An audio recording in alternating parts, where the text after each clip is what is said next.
অদ্ভুত গল্প।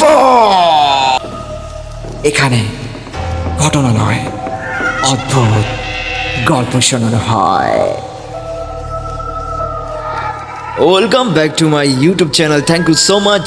অদ্ভুত গল্পে 12 নম্বর এপিসোডে সবাইকে স্বাগতম জানাচ্ছি। আমি জানি অনেকেই আমার গল্প শোনেন, আর আমি চাই প্রত্যেকে, বাংলার প্রত্যেকে আমার ঘটনা তারা রেগুলারলি শুনুক। তো যাই হোক, আজকের 12 নম্বর এপিসোড খুবই স্পেশাল হতে চলেছে। আর আমি জানি অনেকে ভৌতিক ঘটনা শোনেন, ফ্যামিলির সহ শোনেন, আবার একাকিত্ব শোনেন। তো আপনারা যারা একাকিত্ব শুনবেন, অবশ্যই কানে হেডফোন দিয়ে মনোযোগ সহকারে আজকের ঘটনাটা শ্রবণ করবেন। আশা করছি আজকের ঘটনাটা আপনাদের কাছে খুবই ভালো লাগবে, খুবই ভালো লাগবে, আপনারা অনেক এনজয় করবেন।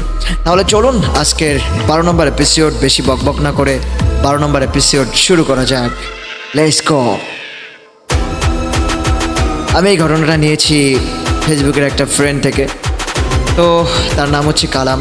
সে লিখেছে, আমার নাম হচ্ছে কালাম। আমি প্রায় কয়েক বছর আগে আমার মামার বাড়ি যাচ্ছিলাম। তো মামার বাড়ি একটা গ্রাম অঞ্চলে বাড়ি, যেখানে গাড়ি থেকে নামায় সেখান থেকে যাইতে প্রায় 1 ঘন্টা লাগে হেঁটে যেতে। সেখানে আবার কোনো গাড়ির পথ নাই। তো যাই হোক, আমাকে যেখানে নামিয়ে দিল তখন বাজে রাত 1টা। আমাকে যখন নামিয়ে দিল তখন চারিদিকে অন্ধকার, একা একা, চারিদিকে একদম নিশ্চুপ। আমার আবার খুব ভয়, যে কোনো বিষয় আমার অনেক ভয় লাগে। তো সেদিন আবার আমার কোনো ভয় লাগছিল না, কারণ আমার মাকে নিয়ে বেশি টেনশন হচ্ছিল। তো যাই হোক, এখন কি করার, এত রাতে আমাকে নামিয়ে দিয়েছে, এখন তো আমার একাই যেতে হবে। তো যাই হোক, ওসব কথা চিন্তাভাবনা বাদ দিয়ে আমি আস্তে আস্তে এগোতে শুরু করলাম। 1 পা 2 পা 3 পা এরকমভাবে এগোতে শুরু করলাম। তো সেদিন সত্যি কথা বলতে সেদিন আমার ভয়ের কথা একদম মনে নাই, কারণ আমার মা বাসায় বসে অনেক আমাকে নিয়ে টেনশন করছিল, আর আমাকেও মাকে নিয়ে টেনশন হচ্ছিল।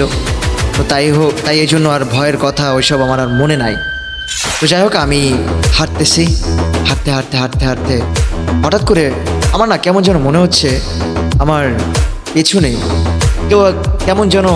আমার পেছনে কেউ একজন আছে, কিন্তু আমার পেছন দিকে তাকানোর সাহস হচ্ছে না। আমি যে পেছন দিকে তাকাবো এরকম আমার একদম, সত্যি কথা বলতে একদম আমার সাহস হচ্ছে না। তো আমি পেছন দিকে তাকালাম না, আমি সামনের দিকে হাঁটতে শুরু করলাম। তো যত আমি সামনের দিকে হাঁটি ততই কেমন যেন পেছনের দিকে আরও অনেক শব্দ হতে শুরু করলো। তো হাঁটতে হাঁটতে হাঁটতে হাঁটতে আরও সামনে যেয়ে দেখি বিশাল বড় একটা গাছ।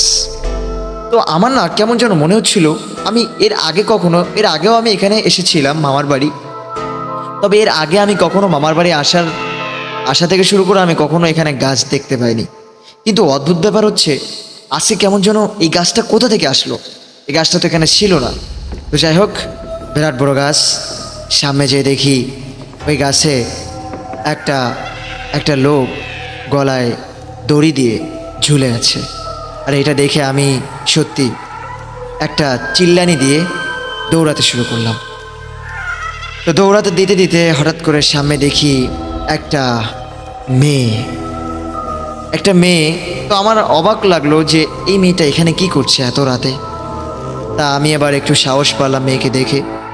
তো ওই মেয়েটা আবার রাস্তার মাঝখানে হঠাৎ করে ভস্ম হয়ে গেল।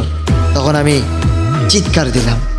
তো চিৎকার দিয়ে আমি বেহুশ হয়ে পড়ে গেলাম। বেহুশ হয়ে পড়ে যাওয়ার পর যখন আমি জেগে গেলাম তখন দেখি আমার পাশে দুইটা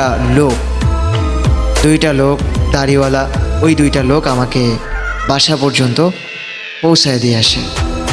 বাসায় যখন আমি পৌঁছাই তখন প্রায় রাত 3টা বাজে।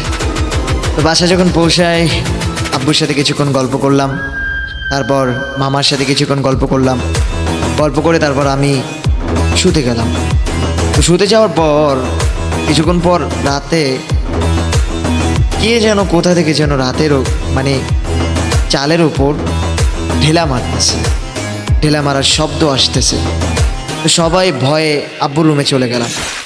তো সবাই ভয়ে আব্বুর রুমে চলে যাওয়ার পর এরকমটা প্রায় ফজর পর্যন্ত এরকমটা হতে লাগলো।